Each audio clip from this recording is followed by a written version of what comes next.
आपने मिट्टी का शिवलिंग बनाया, पार्थिव शिवलिंग बनाया। कई माताओं की आदत रहती है थाली की किनोर से हाथ को पोंछकर उसको भी लेकर शिवलिंग में लगा दे। कई मेरी जीजियों की, कई मेरे जीजाओं की, कई मेरी माताओं की, कई मेरे बेटियों की, कई मेरे बेटाओं की आदत रहती है। आदत क्या होती है? पार्थिव शिवलिंग का निर्माण करेगी, मिट्टी इसमें भर लेगी, सब कुछ कर लेगी। आप मिट्टी इसमें मिलाओ, मिट्टी मिलाने के बाद में आप उसका पार्थिव लिंग का निर्माण भी कर लो, मना नहीं है। पर निर्माण करने के बाद में जब पार्थिव शिवलिंग का निर्माण कर लो, उस समय पर हाथ को इस तरह से पोंछ कर फिर शिवलिंग में उस माटी को लगाना, यह श्रेष्ठता नहीं है।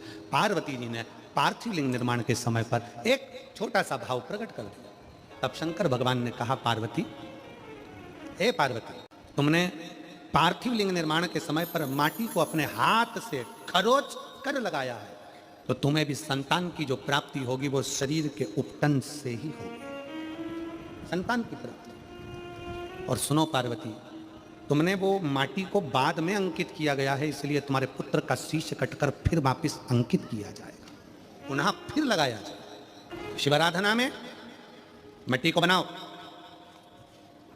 पर मिट्टी चारों तरफ लगी, आप पोंछो, मना नहीं है।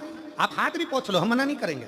आपको हाथ पोंछना है, आप पोंछो, पर उस मिट्टी को फिर वापस शिवलिंग के साथ में, जब शिवलिंग बन गया, फिर उसी मिट्टी को वापस आप उसमें पोत रहे हो, ये श्रेष्ठता नहीं है, उसकी श्रेष्ठता नहीं है।